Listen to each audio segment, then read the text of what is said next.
All right, there we go. We did it. We did it. Good morning, everybody. Happy Sunday to you. It's coffee break. I'm Spencer Campbell, aka Gila RPGs. I every week on Sunday I sit down with my good friends in the indie RPG scene, and we just sit down, have a cup of coffee or whatever it is that we want, and we chat about role playing games, things that excite us, whatever's on our mind. It's a nice chill time. And this week, I've got returning guest, good friend Logan Dean here. Logan, why don't you say hi and tell folks who you are? Hi, Spencer. I'm Logan. Um, I, uh, I'm Logan. Um, It's good so far. I make stuff, games. Mm-hmm. What was the last thing that you made? Oh, that's mean. I don't mean. I didn't mean it like that. What's the last thing I Oh made? yeah, you're a creator. Name all things you've created.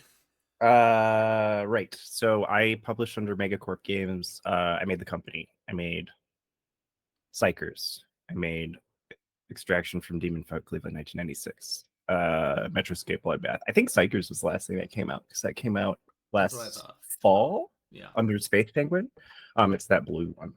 Yeah. And that's available now on Space Penguin Inc. Very cool. And I got some stuff I've been working on, but I kind of burned out real hard last fall, so I've been kind of in a rebuilding mode. I am also burning out right now. I would love to talk about burnout Oh, sure. as a thing. Um so yeah, you said you burned out last fall. Was it like for you what would do you have like a sense of what it was exactly that was like the source of your burnout? Or I mean obviously it's probably multiple things, but when you think about like what burned you out, is there like a I did this cardinal sin that fucked me? I think it was mostly my job. Like Yeah. I was product dev over at Cyanide and Happiness. I was working on Joking Hazard, on like all those party games. And we did a crowdfund on GameFound in 2022 for Master Dater. And I was basically the project lead on that. And like I just spread myself so thin. Yeah. And then I just kind of spent a whole year trying to get back to like 100% and didn't. And so I went to Europe last summer and did a bunch of work over there. And then I came back and I was like, I need a break. I Mm. just can't keep going at this pace. Um, and like, I don't know, in a professional environment, burnout is something that happens when I put it on management. Sure. Um, because like you should be able to like take care of yourself and like have like mental health recovery days and stuff like that. So like when you're not getting the support you need, it can get really hard to kind of like get back. Mm. And it just kept piling up, and I just kept having more and more responsibility and less time to do it all. And so I finally just kind of like cut out, and I was like, I can't do it. So I left, and now I've been kind of freelance consulting since December. Um, that's fine. Yeah. Are you It's just are you because I know you like we were talking just before this, like you're doing stuff for like the Triangle Agency folks, yeah, and I'm fixing tripping tables right now. which Um, sounds like from what you were saying, sounds like truly a nightmarish puzzle to solve on a Sunday morning. I mean, it's I screwed up the shipping tables, so I gotta fix them. But like it's all stuff I learned Sure. when I was working, and like there's so many things that go into production and development and product creation that are outside of the purview of the designer. Mm. And I think that in an industry like this, and in a lot of creative industries, it's expected that you do it all. Yeah. And oh, my wife says you should turn your mic towards your mouth. Me? Yeah. Oh, am I super quiet right now? Um, Thank you. uh, but like it's there's all of this stuff that I don't think that you should have to know as a designer. Right. Like product development should be somebody else's job, and Right. like somebody else should do the shipping. It's like, and I have all of this hard won Cursed knowledge, knowledge inside your head. and I don't like it there. So like I gotta like save people from the baffling ordeal that is international shipping and fulfillment. Um, It's I mean it's a lot, and like you said, like creators are all expected to know how to do everything. I totally messed a lot of that stuff up when I was really early on doing this, trying to do it all on my own. And I was sure. got totally fucked on shipping like Slayers, which was my first big book, and like just all that stuff that you have no idea about because no one's gonna sit you down and be like, here's the class on how to produce a game and distribute it everywhere. And so And I think there's no right way to do that. mm, There's like industry standard stuff, but I think that like we're at a cusp in this particular industry where we need to start thinking of different ways to do distribution and different ways to do fulfillment, because like it's kind of breaking. It's yeah, like there's a Kickstarter for like a card game. I forgot what it's called, but it's all like download the cards and print them and play with them, and like trying to like get out of the the booster pack market and yeah, like third party market, and like just have it be as accessible as possible instead of a cash grab. yeah. And I love that. Like I'm like, yeah, let's like when did the standard go from I want everybody to play my game to I want everybody with money to play my game? Mm. Um that's I think the last 6 months I've just been kind of like sitting around being like, how do we do this differently? Like what's the point of doing it the same? I also, kind of thinking to that line too, like the idea of making something as just like a hey, it's a P and P thing, it's a print and play at home sort of thing. Like I find that incredibly appealing now after having done more than enough Kickstarters where like getting it printed, having it shipped here, having this shelf and rooms in my house filled with books and then sending them out is like a whole thing. The other thing like about all of this that you kind of mentioned the idea of like I want everybody to play my thing versus like everybody with money to play my thing. I wonder and I think about and I know I'm guilty of this is like um I feel like we're just trying to make really bigger and bigger and fancier projects and products out of some of our games sometimes. Like they just like they're these massive ordeals and like as a result like I get poisoned in my head of like I will only pursue a project if I feel like I can turn it into a nice fancy nice looking book that's going to be something that I can sell as like a nice it's a product, right? As opposed to just like here's this wild ass game that I made that I just kind of put out and I'm like my brain is poisoned that way to think that way now as opposed to like when I was first doing this and I did just make a stupid game about crows doing crime and it looked like garbage and I had so much fun doing it. Sure. And so like my brain I've done this to myself too where it's like okay, no, I want it to be this really really good looking thing and it's got to be a product as opposed to just like a fun game and I don't know. Well, I mean, like it's this contentification, right? Like it's like you are a creative person and you want to create art, but we don't support art. Right. And so like art is not a product. So like how are you supposed to survive making art, right? You make it into products. And so like we've, commercialized this idea that's supposed to be enjoyable. Yeah. But I mean, like this goes to a bigger root of like my problems with like work and capitalism and labor and like how I don't think that we were supposed to, live our lives making money for other people, stuff like that. And we took a paradise of a planet and turned it into a fucking factory. So like that's cool. Um, Very good and cool. but what you're building skills though. Like every project you learn something and Yeah. you're getting to the point where you want it to be better because you know it can be. Right. And like that's important too. Like I love making like dirt chapbooks, right? Like weird saddle stitched zines. Like that's my bread and butter because like I like to just drop stuff out of my head and be done with it. Right. Um, and that's been harder and harder as you get into this, like, oh, well, I have to make it better than the last thing I made. Right. And it has to be better, it has to be bigger, it has to have all these things, and it has to be right, it has to be perfect. And like that's a thing that's really been stopping me lately Yeah, is like the game has to be right and perfect right away, and like that. And so like I just lag on designing a lot of my things because I keep like vacillating back and forth on like certain design aspects. I'm like, well, I can't figure this out, so I'm just not going to work on this anymore, as opposed to just like right. I'm gonna just release whatever the idea was that's in my head and just let it be, and like it's gonna be fine. It's gonna be fine.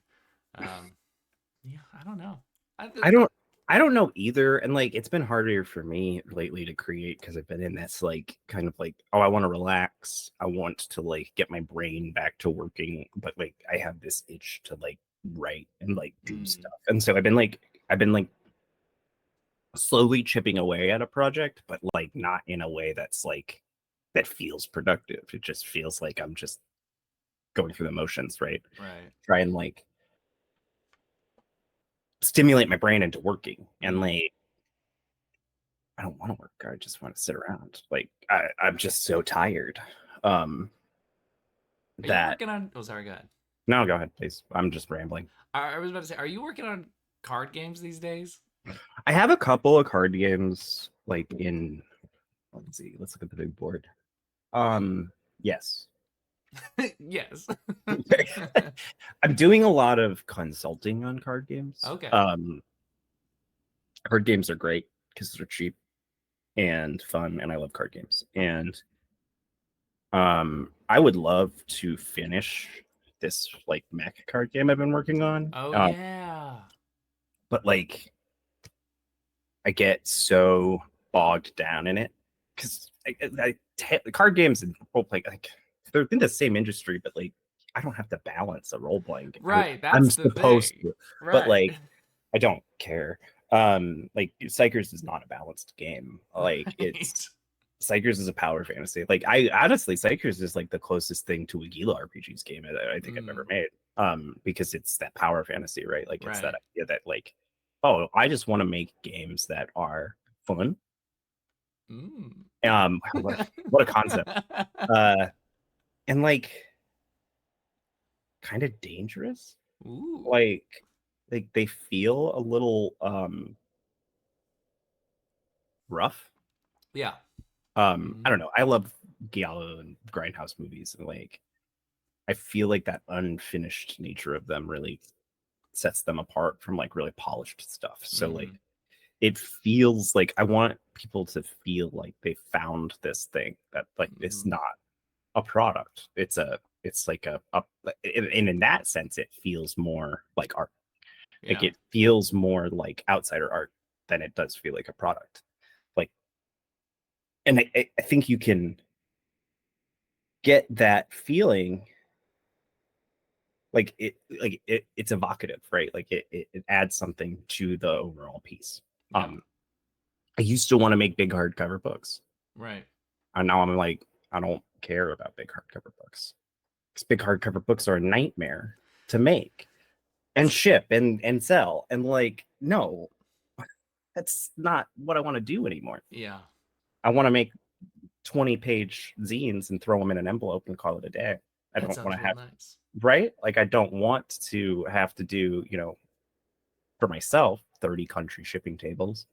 Um, that like I got to figure out how much 7.5 kilograms is like gonna cost me to ship from Croatia. Oh Like, my god. and I'm That like, sounds like a after nightmare. doing it on that level for so long, all I want to do is like the lowest effort thing Right. possible. Um, because like I'm in that weird in between Mhm. where I want to be an indie designer, and I am, but I'm also like an industry professional. Right. And so like I'm trying to kind of like Prometheus down this fire from like the big people at the top of the mountain and be like, hey, here's what we can do. Like, how Right. can we take these lessons from big industry leaders and turn those into uh game plans, action plans for small creators? Yeah. Because like Hasbro sucks. Sorry. Uh Wow. I if can't you work believe you there. said that to I mean me. nobody ever the people who work there are great, but as a conglomerate, as a corporation, Mm. they don't have the best interests of those people at heart. Mm. And they aren't on like a trajectory for doing the best by their employees. They're on the trajectory to do the best by their shareholders.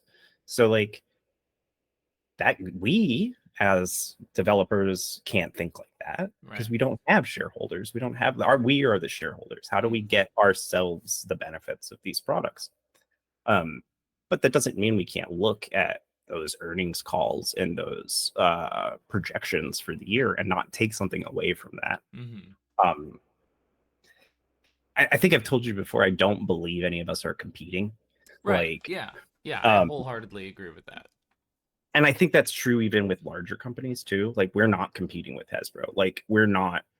D&D is not a product that we consider competition because that's a different level of industry. Right. Like, to compare psychers to D&D is to compare like air to water, right? Like they're completely different. Mm. And they're different products, they're different audiences. Maybe there's some overlap, but like that's a mass market product. This is a niche product. But we can look at how they succeed and fail in their marketing and their fulfillment and their distribution and take smaller lessons from that and be like, okay, well, this worked for them.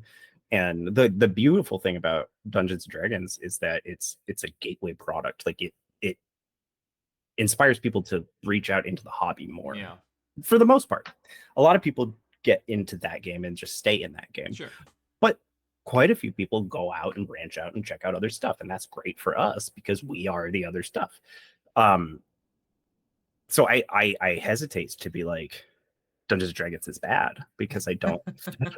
I mean, like it's not from a creative standpoint, from an industry standpoint. It's important for us. Like having that thing, having fifth edition Dungeons and Dragons explode the way it did over the last decade was a boon for people Sure. like us Yeah. because it got more people into the hobby and it gave us a bigger platform to create our art. And so for that, I'm like, great. Yeah. I hear you. I totally agree. Like that whole concept of us not being competition to one another is a thing that I talk about a lot. And like that was one of the things I like literally wrote that when I was putting together like the applications for packs and things like that of where do you want to be? And I said literally put all of the indie RPG people next to each other. We're not each other's competition. We're each other's cheerleaders. And like by and large, PAX kind of put us like within like a block or two of each other, which was really nice, so that it could Yeah, be like, oh, you're at the shop, you like this thing. I don't have that thing for you, but I know two other people in that direction and that direction that I totally. can point you to, and that was a very nice experience to be able to have those like immediate connections. There's some Oh, folks in absolutely. there's some folks in chat who are all going back to what we were saying earlier about like the chapbooks and stuff. Like they're big fans of like trifolds, pamphlets, Absolutely. I like mean, like it's zines. that kind of presentation, I think, really puts the content forward. Mm-hmm. Um, and it lets it breathe in Yeah. a way that like you get a big hardcover book. I don't know, maybe I have a hard time reading big RPG books cover to cover. Yeah. And I don't think they're designed to be read cover to cover, not like D&D books, because they're reference. Like they're not they're like dictionaries, right? Like Right. you're there to go and find something inside them, not to like enjoy it as a narrative. Um, which is why like man, like I got the mothership box Mm. and like Sean blew all the concepts apart. Like there's like the Warden manual is one of the best game like master manuals I've ever read. Hmm. And like there's all these layers to it. And I really admire that because like Sean, I think is one of the smartest people working like in our area of this industry right now, and he's just got a different handle on it all. Yeah. And like he's in the year 3000, and we're all stuck in the Stone Age. But like you can do more with less, and Yeah. I think that's something I'm trying to get back to. Is like after going higher, higher, higher, and seeing where industry people want to go, because like in board games, trade board games, tabletop, the trajectory over the last 5 years has been bigger. Yeah. And like you have stuff like Gloomhaven did so well, and Mm-hmm. nobody expected that. And so the lesson all these companies took was, oh, we need to make bigger games, Right. and that was the wrong direction to go in. And like everything is minis, Yeah. and well, because minis are good to eke a margin out on. Mm. They're low cost, but you can charge a lot for them. So like you can start to build out margins on games that used to not have any. Like it's hard to make money off of these products because you have to, print them in China and ship them around the world and put them into stores at wholesale rates that are 60% off of your sale rates. Right. So you're making low margins on all this stuff. If you can start to eke a dollar or two out of each product, then you start to really boom out. So like adding things like miniatures, adding things like holographic cards, Kickstarter exclusive stuff starts to create more of a profit margin for each of these products. And that Mm. in turn turns them into profitable endeavors for these companies.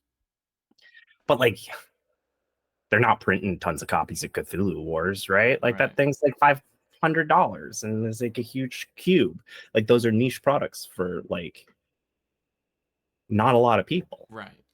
Um, and like going to Spiel a couple years ago and seeing like all the stuff coming out and seeing all these huge games, I was like, who is buying this stuff? like, and like who's playing it? I guess like I can Yeah, see that's the people, thing. right? Like I'm buying shit constantly, Right. right? Like, but am I playing it? Nope. Am I enjoying it? Like I don't know. Like the last couple of years, I've been really picky Yeah. about what I buy, and like that served me really well because then the stuff I do buy actually ends up getting played. Yeah, Uh, I fell down that rabbit hole of buying those big box games that had all the miniatures and stuff in it, and like I can count the number of times I've played some of them on one hand, and it's sure, just like now I've got this big box of miniatures which are fun to look at, but I will never use slash play ever because of the scope and scale of the game, and like yeah, I'm trying to be much more intentional about what I buy now too, so that it is like okay, what will given who I play games with, how often I play games, and what a session of gameplay looks like, what is a game that actually is going to fit all of those criteria? If it doesn't right. check all those boxes, I simply should not buy that game anymore. Um, I and love games. Like you yeah, know this. Like we play games all the time, and oh, I'm a big fan of mechanics and like I love it all. But like part of it is you have to teach people how to play them. yeah, Um, and if it's too much, they'll check out. mm-hmm, Like teaching games sucks. yeah, Like learning games sucks. But like playing them is what we want to be doing. And so I found that like simple games that have deeper mechanical interactions as you get more experience in them are kind of like how I really enjoy playing now. Like yeah. stuff like Robot Quest Arena, that's really simple deck building, That was but so much fun. I it's loved such a that great game. game. I'm Caleb from Haunted Table got me into it, and like I'm crazy about it. And they just did a crowdfunding campaign for a follow up that has like more robots and like a bigger board, and you can play it because like, all the bots give you all the stuff to add a player. Mm, So I think at this point you can have like 6 or 8 players just dang, each other up. So like that's really great. Been really enjoying like Sea Salt and Paper. that was Um, also a really good one that you introduced me to. Really yeah, liked that one. yeah, really enjoying that. I finally played Dice Throne a little while ago. Really enjoyed It's that. fun. But like that one is one that I'm like hesitant to get into owning because of the scale of it, Yeah. like the product scale, the line is so expansive, and I'm just like, I don't have a job. I'm Yeah. broke. Like, I'm on a fixed income, no income. So like, I can't get too obsessed with that one. Sure. But I just like we just got the Necromolds expansion, Oh yeah. that has like the swords and like the weapons and stuff, and I'm just like, yeah, Clint, this is awesome. Like, I, there's so many cool things people are doing that deserve attention, Mm. um, and it just kind of makes me mad when like bigger companies take up all the air. Yeah. Um, Hey, so speaking. like, Oh, go ahead. yeah, no, please. Speaking of smaller games, I want to ask you your thoughts about something because Ethan in chat brought it up, and I've been thinking and obsessing about this, which is because you mentioned like the Mothership box set, and it's got like the separate books for things, Oh, and this thing, um, yeah, that thing. it's so pretty. um, and Ethan was talking about how he likes having collections of zines that like maybe like a zine for like the GM, a zine for like the player, a zine for some supplementary exploration rules. In the sense, he's asking about the idea of like modular games, which I'm sort of becoming Oh, sure. re-obsessed with again, which is like you have a very simple core rule book and then a bunch of optional supplemental material that you just glue on whichever things you like the most. Oh, yeah. And I'm becoming re-obsessed with this. Like this is what I originally did with Light 4 years ago or whatever, is I released it as it's just all fit on one sheet of paper. And then I just released a bunch of supplements. And eventually I made like the omnibus. Okay, here's what I learned from all the supplements and how I would weave it into a full thing. But like I had fun in that space of like modular games. So like really, really super sleek core rules and then all the optional buttons and levers and stuff that you can add on top of that. And I'm becoming obsessed with it because it's going back to what we were talking about before of that perfect game, like not letting myself make something because it's not all perfect and right and correct and big and everything. And like I've stopped myself from working on a couple of games because I'm worried about all these little subsystems that are like in my head that I'm trying to fit and making the machine work. And instead, like, what if I just released the engine and then like tried to say, here's a bunch of things you can glue to the engine? It might break, but that's okay. And then I'm like free of the idea of I have to have it all right and it all has to work right away out the gate. I'm becoming re-obsessed with that idea, which has Sure. been nice for me. I mean, that reminds me of like Jason Tachi made 2400, Exactly. and like all of those little, it just, you pick a couple of those and you slap them together and you have a setting, and that's always been an incredible approach. I think he like really broke the mold on Yeah. that one. And I love how he's continued to support it and like keeps putting stuff out and like making weird little like side things for it. But like that has always been a cool concept, and I think it's a little hard for players to kind of get into. Yeah. It's for GMs, obviously, like they're the ones who are gonna like throw it together and make the world and present it. But I can see it being kind of tough to make into a product. Yeah. That's the thing that I'm trying to like figure out is like how does one release something like this? How does one continue to support it? Is it the sort of thing that you do try to like ultimately weave into like the omnibus version of it all, or do you leave it as these shattered pieces and just say, I don't know, you all figure out what the ideal version of the game Sure. is? And I think you're touching on something that like really hits me, which is like this idea that everything's got to be like nice and polished and perfect. And like Right. I've gone both ways. Like I've swung all the way over to like this needs to be perfect and like everything needs to fit in the grid, all the way back to like this can be sloppy and dirty and nobody really Mm, cares. And like there's pros and cons to both, because like you can get really good art out of that, but you yeah. can also just get like slop. And I want to be able to like make the things that just kind of fall out of my head without the worry of having them be perfect. Yeah. Um, and like when you start getting into finite things like mechanics and like hard,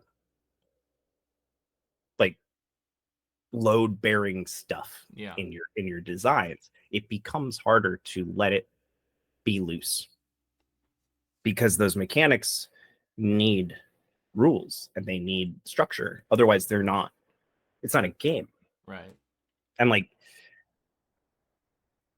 I describe it as like software. Hmm.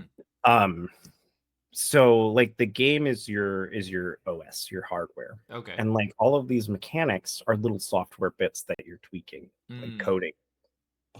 And so you have the overall hardware, which is the chassis that the game lives in, Right. but you're changing the software as you're developing it, right? Like you're writing code and changing how these things interact with each other.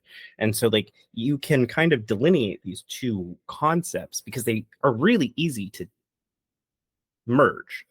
Like the big idea and the micro like mechanical ideas are really easy to overlap and get confused in your head, and you can't separate. It becomes a challenge to like remove things or change things because you see them as being integral to the system that you've Mm. created. But if you divorce them and you have like a high concept and a micro concept, then you can start to tinker with things inside without breaking that big picture. Right. Um, because like it's so easy to be like, this doesn't work and throw it all away and then never come back to it. Right. But if you just take the little things and break them into smaller chunks, then you're working on small interactions and not the bigger picture. And it those little interactions add up to a larger thing. Right. And if one of those little interactions breaks or doesn't work, that's fine. It hasn't corrupted or busted the major system at play. The hardware, right? Right. Like the actual The device, machine. the Yeah. device. Yeah. Yeah. And like that's I've been using that approach in writing, like Mm. breaking things down into small tasks essentially instead of trying to like eat the whole car. Right. Uh so Delicious like though. right. So like how do you like because you have a concept and an idea and you look at it and it's this unsurmountable task in front of you. Yeah. And so you're looking at climbing a mountain. But if you like just, put a little bit here and a little bit there and like break it into sections, then you're putting stairs on the mountain, right? Mm.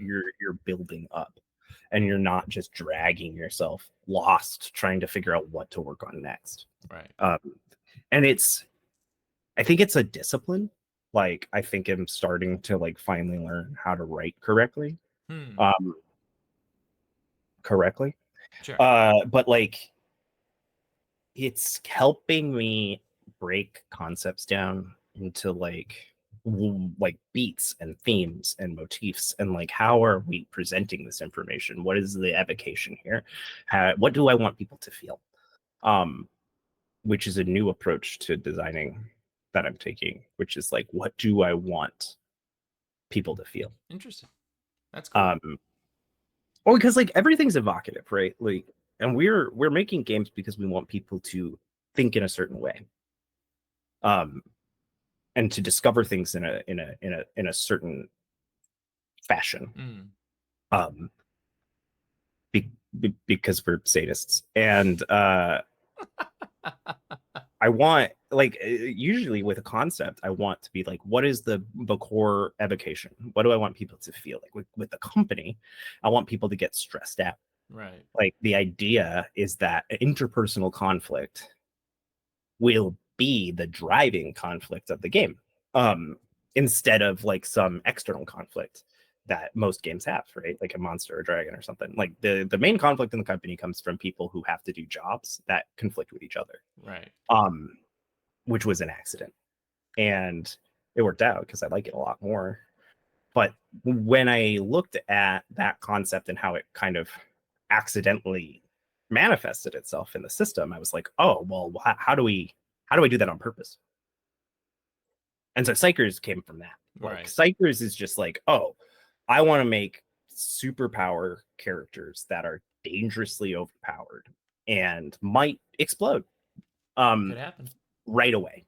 So like the idea was I want you to be able to use all of your big powers the second you sit down. Yeah. You might blow yourself up, but I want that power fantasy of just being like, I am super powerful, I am dangerously powerful, I might accidentally blow myself up. Right. And I just stole that from DCC, because in Dungeon Crawl Classics, your wizard character can use any spell, Right. but it might kill them. And so like I love that idea, that like that concept of is like, because that's the fantasy, right? Right. Because like magic systems are so weird in games because you're putting something that's essentially chaos into order, Right. and like it doesn't fit.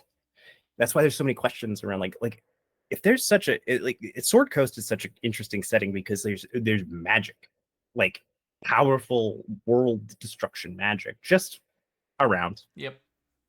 and people still like make boots. Like I'm not gonna mag fuck with that magic stuff. I'm gonna make But some like when boots. you look at like the last 100 years after the post-industrial revolution, look at how the world changed when essentially magic was introduced into our lives. The magic being manufacturing and mass production, but it changed the entire world. Um, Magic would do something like that. Right. Like that would create an entirely different world Right. where things would change and people would stop doing some things and people would get into other things. And like, what does magic do, like, that changes the world for the better and the worse, the way like industry did? Right. And so this idea that like magic is this thing that can be codified into rules is bonkers to me. How do you have rules around that? Right. Which is why I hate spell slots. Yeah, I don't really care much for them. Spell slots. Ethan is just shouting out Psychers.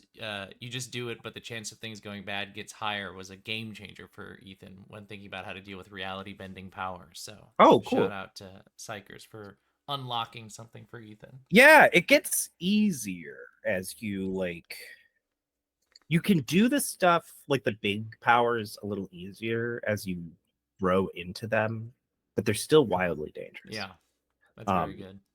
and I love what RRD did in Heart Mm, with the like the Omega powers yeah, the that like, Zenith advances or whatever. Yeah. right, like you do some world changing thing and it just kills your character. Mm-hmm. But like it's so cool. Like the guy that turns into a train, Right. it's just like you're a train now. And then like I think part of the flavor on that is like your character disappears and just becomes a train and goes into the night, but every now and then it might show up again, Yeah, and something just like like, that. yeah, that's great. And like then the stuff they're working on in Hollows is just really interesting. And so like seeing people take these ideas Mm-hmm. and turn them, like that's innovation. That's where like we are kind of at the cutting edge, right? But not everybody's doing that. Like No. a lot of people are just, making shovelware from Workboard and like popping out mothership stuff. And like that's totally fine. That's awesome. Yeah. Like keep doing it. Yeah. But there's a few people that are like actually like taking what's there and like being like, well, I hate this, and like ripping it apart and like putting it back together. Adam Bass is doing shit like this constantly. Just Sure. like I don't know what demon pact Bass made to like just be able to like shoot brilliance out of his eyes every day. But like, yeah, the stuff is really cool, and like I'm really impressed by it constantly. Yeah. And uh yeah, I think that there's always room and like space for innovation. It just my goal is like deliberate now. Like Mm. I don't want to, and I think I'm kind of getting stuck in a loop on that. It's like sitting down and being like, is this idea good? Is it worth the time? Is it, what am I trying to say? Like, is Mm. is this gonna be worth taking a year of my life developing, right? And most of the time now I'm like, no, Yeah. because I know, and like I don't want to make bad work. Sure. So it's been tough. I think I'm getting back though. Like I'm my head feels like it's working. Okay. I actually slept last night and like unfortunately I feel good. Uh Oh. which Just look at is those shipping tables a little bit longer. That'll solve that, that that's for my you whole real afternoon. quick. Yeah, that's the rest of my morning probably. But like it brings me no pleasure to report that sleep helps. Yeah. And like I gotta be better about that. So my brain just kind of turns on at night, Oh, yeah. and then I'm like, oh, ideas. You know, this whole talk about innovation is really interesting to me because it's something that I've been thinking about the last week or two with my own stuff. And I've going back to our conversation about like burnout and now also kind of weaving in this innovation stuff. Um, I've reached a point, Logan, where I feel like I've got maybe a couple more new games in me, and then I just can't do it anymore. Oh, sure. Um, and like part of it is part of it is like the rate at which I produce, which is stupid, and I shouldn't be making as many things as quickly as I do because it burns me out. But then part of it is also I have been for the last 3 years essentially iterating on the same idea over and over again. With like I created the Lumen system, and I've been more or less been thinking, how can I break and change this system in various small or big ways in a bunch of different games. And it's been very fun. But like I remember like 2 years ago or something, I was like, I think I'm fucking stuck. I think I can't get out of this loop. I don't think I'll be able to come up with a new thing. And then I made Rune, and so I got out. But like that was one thing, and now I'm kind of back in that space where I'm like, I think I'm just rehashing the same thing again and again, Right. and it's fun. I enjoy it, but ultimately, it's not like I'm not innovating, I don't think, the way that I had maybe been a while ago.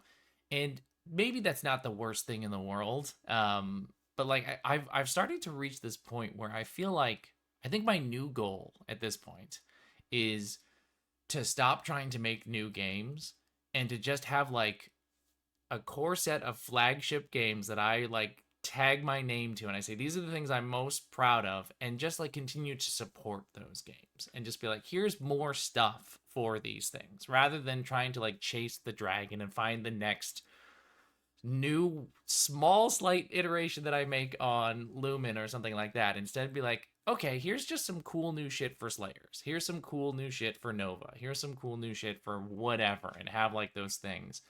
And I feel like that will be a comfortable place for me, because I won't be driving myself up the wall trying to like create 10 new things at the same time all the time that are not, and like being dissatisfied with all of them because I'm reaching that point where it's like, what's the point of making this next thing? Is it really that different than what I've done before? Is it real? Like, what am I scratching any kind of itch for myself in making this, or have I just kind of put a new coat of paint on something from that I've done before? And so I'm reaching this point now where I find myself getting pulled in this direction of like, yeah, let's just like iterate on the existing things rather than trying to innovate with new things over and over again. Right. It's a tempting direction that I find myself considering.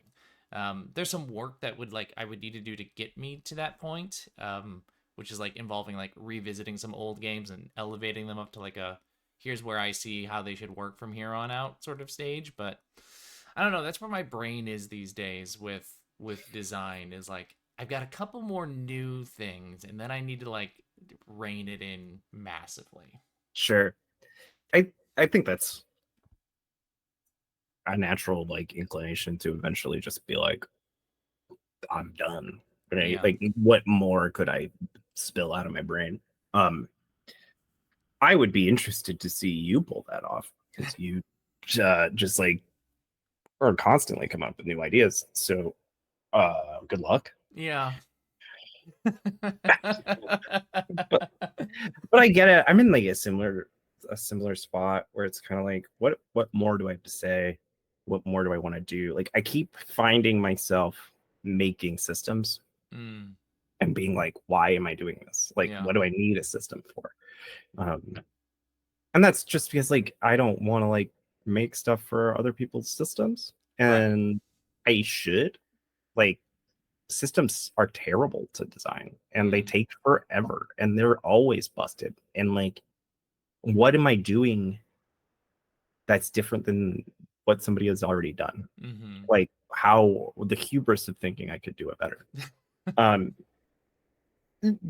but at the same time, like the company was a mothership module before I changed it. Yeah. Um, because like I love mothership and I think it's great. I think it's a great evolution of Call of Cthulhu and like the percentile system. But I didn't want to make a percentile game. Mm-hmm. Um, I my designs are like, how do we get math out of this? Like, how do we not do math? Yeah. Um, but I feel you. It's getting like hard to keep pulling things out and being like, this is good. And I think that's part of like the evolution of being in an industry and Yeah. doing something for a long time is you are comparing yourself to all the stuff that came before and all the stuff you've already made. And you're looking at that body of work being like, well, how can I improve upon this? And I think that's the wrong approach Mm, because I think what we should be looking at is how do I make something different? Like, why am I continuing? Like, ask yourself, why am I continuing to make the same thing? right. Um, what about this speaks to me? Right. And then take that core concept and approach it differently. Yeah, Um, and I feel like I've been doing that. Like, I made Lumen for a particular reason, and then I'm moving it in this sort of like diceless direction and this healthless combat direction because it is continuing to like how I would evolve what I'm not happy with in other systems into what it is.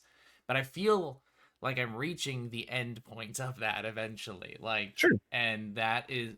And then the other thing for me is, and this is goes back again to something else we talked about before, is how many more fucking new games do you need on your shelf sort of thing, right? Like when I think about making a new game and a new game and a new game, like I've stopped buying new games as we discussed. Like I just don't do it anymore. But the things that you shouted out, the things that you are purchasing are expansions to the games that you are currently playing that you have fun with that actually hit the table. And Right. so like okay, I can come up with 4 new games, but especially I feel like in the RPG scene compared to board games and card games, which I feel like are infinitely easier to get to the table than a role-playing game, because I think a role-playing game has typically more buy-in unless it's a one-shot. You're saying we're going to play this thing multiple times, I need X amount of your life to do that, Right. as opposed to I need 30 minutes of your time. Well, maybe 30 minutes to teach you the game and then 30 minutes to play the game, but we've Sure. played the game, right? Like now it's we're lucky if people read the game, let alone play the game. And Oh my god, so I have so many games I don't read. right, I that box over there is full of the games that I have not read, and there's also games on the shelf that I haven't that I should eventually read, but I Okay, won't. I'll get to it. Yeah, I'll get to it eventually. um so that's part of my thinking too, is like I I'm not even reading and playing the games that I'm buying anymore. So like at what point am I fooling myself into thinking like I'm gonna just keep making these things and people are gonna buy? People will Right. definitely read and play these things, as opposed to saying like I will. I know some people have played these games, and I will support them by making more things for them, or I can convince you to play this game because oh, there's Slayers, but then there's also these like 3 other things for Slayers that you can go. Oh, there's like uh there's support for this game and I might consider playing it. And like I think it just is also lining up with how I think about what I purchase and what I play at this point and what I read is the things I'm just getting honed down, right? And I do buy more things for the things that I already play rather than buying new things that I will likely never play. Sure. I think that's largely informing the way that I'm thinking about what I want to do in the future as well. It's just like, because there's that old adage, right? Like, design the games that you would play, which is true, right? I think you should design the games that you should play, not design things that you would never play. But then, like, I also think like design the things that you would buy is a similar sort of idea, where like not necessarily like let that be the sole decider of whether or not you design something, but like for me, that's where I'm at in my stage of design. It's like, okay, Yeah, totally. realistically, what would I be interested in supporting in a game?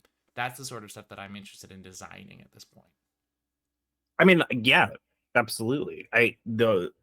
My like I was saying, like I'll look at a mechanic and be like, has somebody else done this? And like, why would I want to do it already? Like if it's already Yeah. done.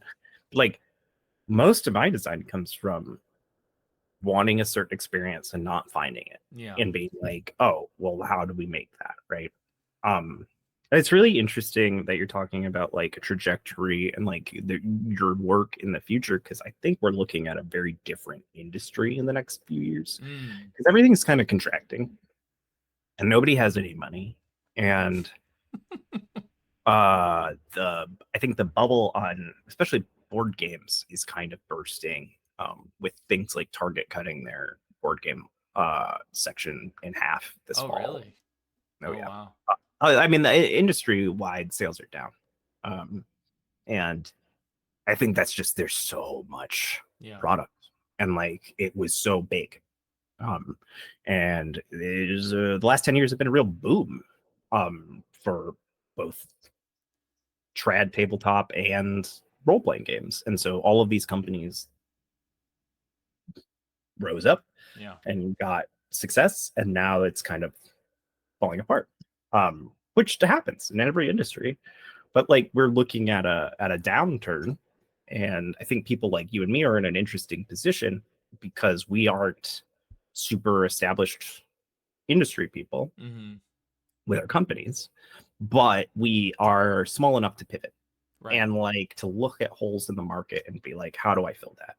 And so, because of the litheness of our operations, right? Like you and me run one person presses. Right. Like we have the speed and agility to be able to be like, oh, I like this video game. I'll make an RPG out of it. Like, Mm-hmm. oh, that doesn't require us to sit for 2 years in development and talk to 20 people and have like all of our departments working on this stuff, right?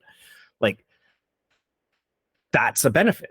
Yeah. The detriment is that we're just one person and you got to do stuff like shipping tables and fucking like printing and like all this No. stuff. Right. And like a perfect bound versus staple, like all this stuff, like A4, A5, like all of these, like all of this cursed knowledge that just lives in your head. Like, oh man, yeah, I want these Incoterms to get this stuff from China to New Jersey. And I'm just like, nobody needs this. Like, but like at the end of the day, like we want to make games, Yeah. not like money is nice and Sure. necessary, but like I don't think anybody got into this to make money. If they did, they've made a huge mistake. That's a terrible mistake. Uh, I got bad news. Like, and like if you did, you didn't stick with it, right? Mm. Like you probably made something and like it didn't take off and you left. And like I Mm. think that success comes from anybody who just sticks with it. Like you're never gonna hit a home run the first time. Like being kind of bad at something is the first step to getting good at something. Mm-hmm. And so like your body of work have, as you've mentioned, has been iteration and change on these ideas that you find interesting. And Mm-hmm. that is art. That's just a body of work. And so like we as artists, when I'm really adamant that we, refer to ourselves as artists because Mm. like there's a discipline and a uh a methodology to making these things that is closer to art than I think product development.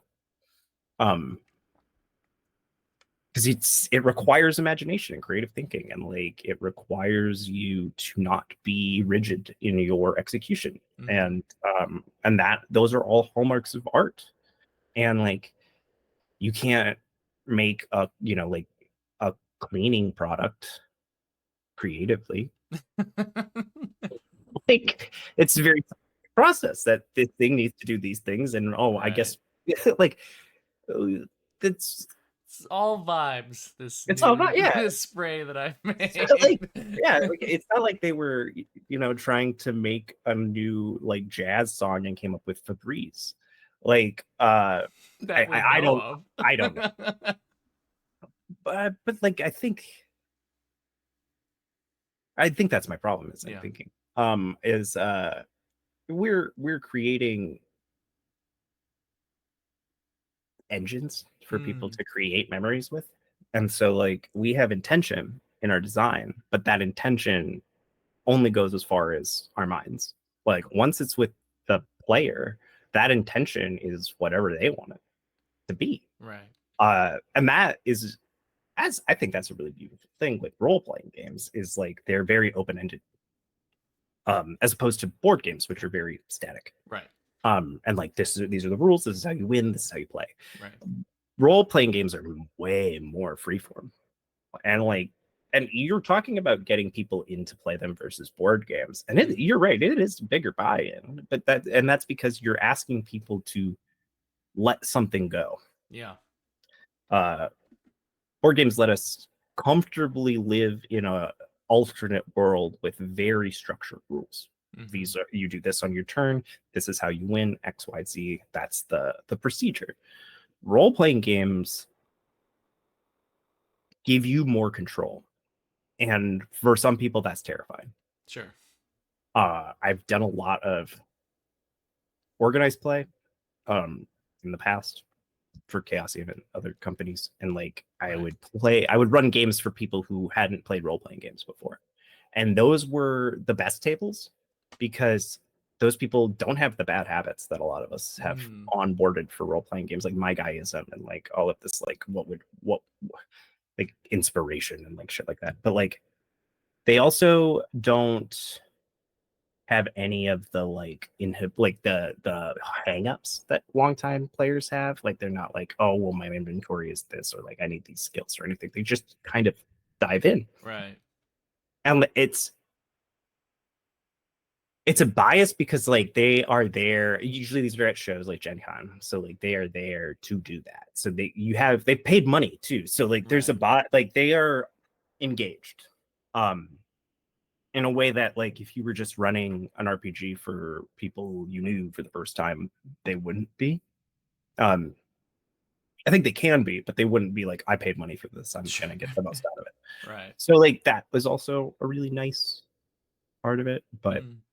um I don't know, they're the same industry, they're just two very different ideologies Mm-hmm. and like two very different experiences. Um and I feel like there's a third space, A but I don't. secret, sexy third Yeah, yeah, space yeah, that yeah, we yeah, haven't yeah, yeah. figured out yet. I don't know. There's like, because like they're so disparate, Right. and like there's got to be something in the middle.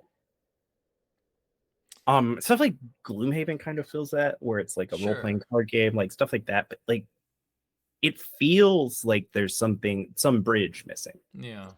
Um, and I think a lot of people have been trying to kind of make that connection for a really long time.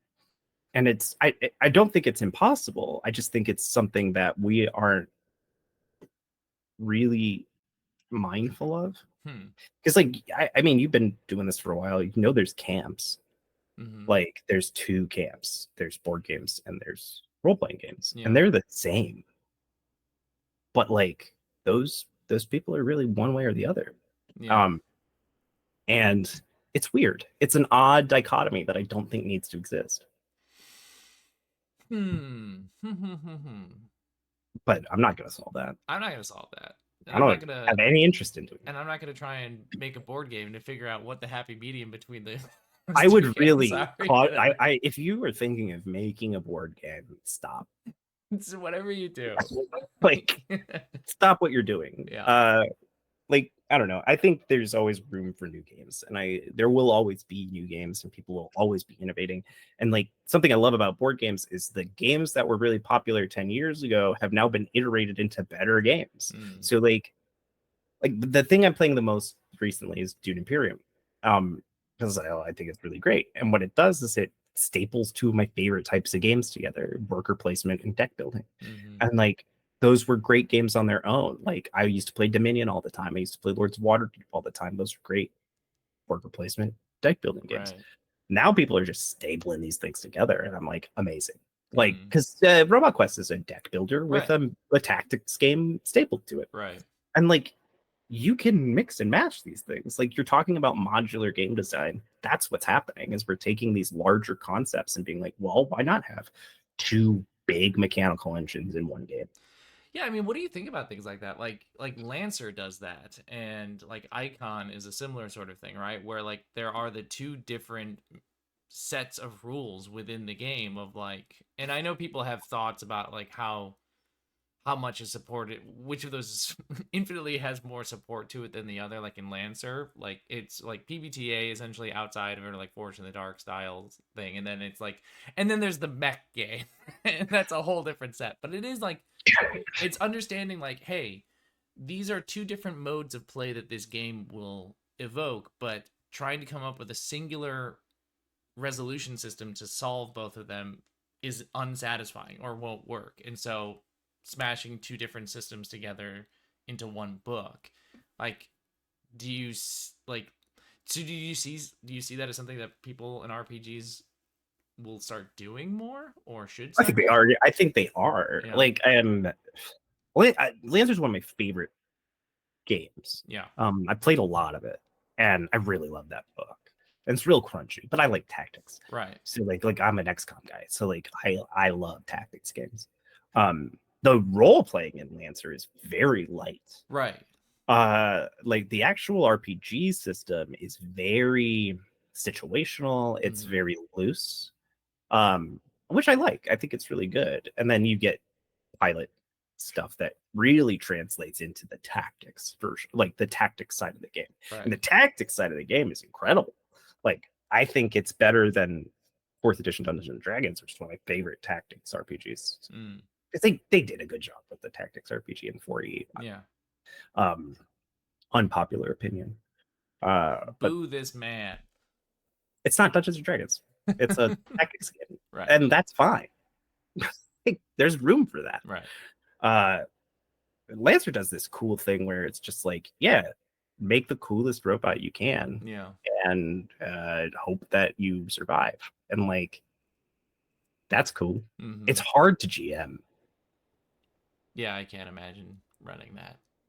Well, I think it's hard to GM because, like, real quick, your players become powerful. Yeah. And you don't like something that I run into GMing is like the drive to tell a good story and to present challenge to the players, but I hate killing my players. Sure. Because like that's not fun. So like with Lancer, it's a real razor's edge because Mm, like you're throwing robots and stuff at people, and you're like they're either going to be mowed down like by your powerful mech squad, or they're going to be way too powerful and like screw up your guys. right. And so like you have to watch it. Like I ran No Room for a Wallflower Part 1, the campaign. Yeah. And it gives really good advice on like how to run encounters based off of player count, which I think is really nice. Hmm. But it also leaves everything really open. Like there's no battle maps. There's no, which is really strange considering it's a campaign for a tactics game. Right. But it kind of gives you an open-ended like framework for a campaign that lets you fill in the blanks. And Right. I thought that was a really interesting approach.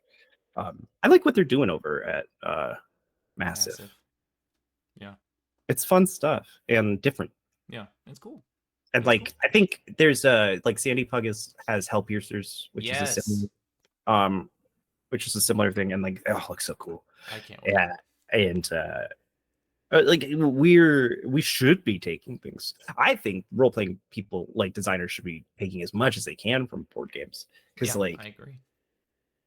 that is how you want people to interact with your project in that with your game. But I think there's some kind of like aversion to that I've never really understood. I don't understand it either, but I fully agree that we should be looking to board games more and more and more for inspiration in a million different ways. It's so easy to get lost and to make big scope things. Sure. And like what I think board games do really well is keep scope kind of grounded because you have to play in the rules. Right. And with RPGs, because you're as a designer making the rules, it's really easy to just kind of make real big things, and then it's really hard to pare them down. Right. Because you're like, well, I need this, and I like this, and I don't want to get rid of this, and so like you tend to get stuck because the scope is so large and you can't figure it out, and then that's how stuff gets abandoned, right? Like it just becomes unruly. That's what I was talking about earlier, right? That's why I'm like tempted by this modular thing of like, okay, well, what if I just release the core as it is, and then all these little things that I'm trying to make into the big scope is these optional side things, and then decide which of them are fitting and which of them are not. But Right. I don't know. I don't know. We'll figure it out. I'll figure it out probably one day. Someday. Someday. Well, Logan, I've reached the end of my coffee. We've gone for about an hour. This is usually when we wrap up coffee break. This has been really fun and it's been Yeah, it's always interesting. nice to talk to you, bud. It's always good to just like listen and hear and absorb the cool thoughts that you got going on. Like you said, you're Prometheus passing down this cursed knowledge that lives It inside sucks. your Thank God. head. And you simply must get it out. It's a strange industry. It's small. We all know Yeah. each other. Yeah. I just, my philosophy is be kind to people Yeah. and, do the work. I mean, I am getting quickly derailed into a quick other tangent because Ethan did Uh-oh. just mention Banana Chan doing an interview about and where they said that the TTRPG market could.